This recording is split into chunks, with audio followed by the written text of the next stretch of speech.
Pernah nggak sih kalian penasaran? Gimana sih akhlak bidadari di surga itu? Apa yang bikin mereka istimewa banget?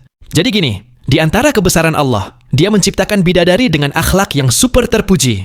Mereka nggak kenal tuh yang namanya kehinaan, kerusakan, atau kecurangan.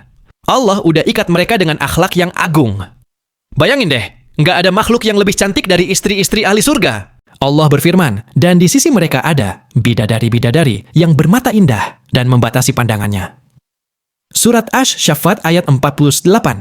Artinya, bidadari itu nggak liar pandangannya terhadap suami-suami mereka di surga. Mereka itu lembut, malu, dan beretika banget. Nah, ini jadi petunjuk buat kita guys. Perempuan dunia itu nggak sempurna, baik dari segi ciptaan maupun kecantikannya, kecuali kalau mereka mampu menjaga diri dan hanya jadi milik suaminya. Nggak selingkuh, nggak mata keranjang, nggak pamer, dan nggak dandan kecuali buat suaminya. Di saat yang sama, Allah ciptain laki-laki dengan sifat pencemburu. Laki-laki nggak akan rela kalau istrinya ngelirik laki-laki lain, meskipun ada alasan atau latar belakangnya. Begitu juga sebaliknya, perempuan nggak akan rela kalau suaminya ngelirik wanita lain, meskipun wanita itu tua, jelek, dan hina. Allah jelasin kelembutan dan akhlak mulia bidadari, biar hati laki-laki tenang. Allah ciptain bidadari dengan sifat-sifat yang disenangi hati dan nggak liar pandangannya di istana mereka. Mereka cuma lihat dengan syahwat ke suami-suami mereka. Mereka cuma lihat kebaikan, ketampanan, dan kesenangan ke suami-suami mereka yang mukmin.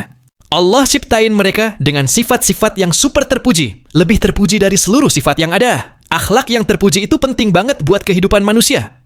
Saking pentingnya, Allah turunin Al-Quran. Allah berfirman, dan sesungguhnya engkau benar-benar berbudi pekerti yang luhur. Surat Al-Qalam ayat 4.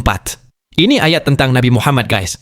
Itulah akhlak yang sempurna dari Nabi Muhammad sallallahu alaihi wasallam. Rasulullah bersabda, paling dekatnya tempat kalian denganku pada hari kiamat nanti adalah yang paling baik akhlaknya. Hadis riwayat Tirmidzi. Makanya Allah ciptain bidadari dengan akhlak yang terpuji biar seimbang sama akhlak orang-orang mukmin di surga.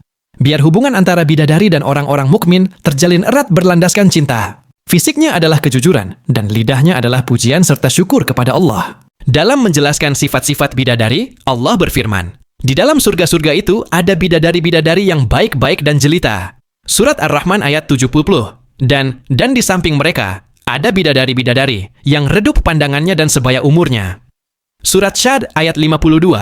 Dua ayat ini jelasin sifat-sifat bidadari yang udah diciptain Allah dalam kebaikan yang menyeluruh. Dan mereka nggak akan bisa ditemuin kecuali di surga.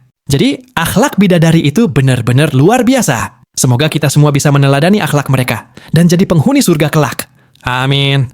Jangan lupa like, komen, dan subscribe buat video-video inspiratif lainnya. See you di video selanjutnya.